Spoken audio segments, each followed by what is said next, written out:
All right, now what about defense? You want to ask about defense?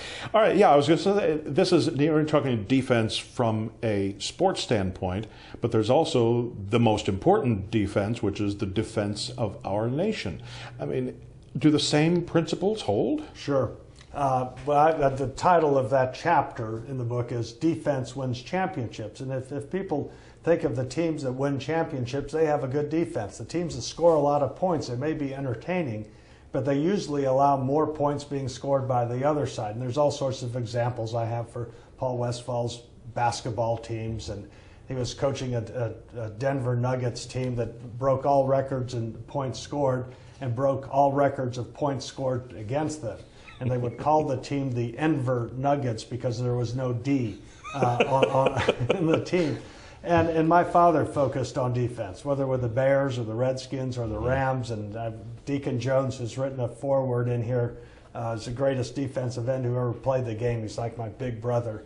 And he was called Secretary of Defense. Now, when you look at the responsibilities of the federal government, the enumerated powers in the Constitution, number one is national defense.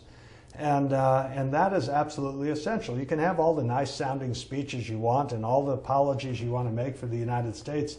That's not going to thwart our enemies or people who want to do our country harm. So you need to have a strong, agile national defense. One aspect of all of this is a missile defense system. And Ronald Reagan talked about this in his days, and in fact, it's still an important aspect. Not so much worrying these days about the Soviet Union, but worrying about countries like Iran in the Middle East, as well as North Korea, which are these rogue nations. And so most people don't understand a national missile defense system, but they do understand defenses in football.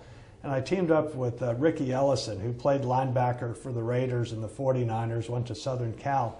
And so we composed this on understanding a missile defense system that you have a defensive lineman that will be your first line of defense for it. Then you have to have linebackers to get them at an intermediate stage. You need to also have a mobile missile defense system because, like in football, you may be running into a quarterback like Randall Cunningham or Steve Young, who has a great deal of mobility, and you want to move your missile defense system to, say, the Taiwan Straits or to the Eastern Mediterranean or in between the Korean Peninsula and Japan.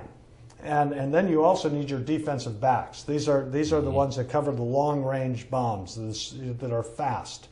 And in national defense, you can't ever let one of these missiles, particularly a nuclear missile, ever get into our end zone or it's game over. And what is the game changer is like a speed rusher who can't be blocked and hits the quarterback and hits the back in the backfield as soon as he gets the ball, and that's the airborne laser.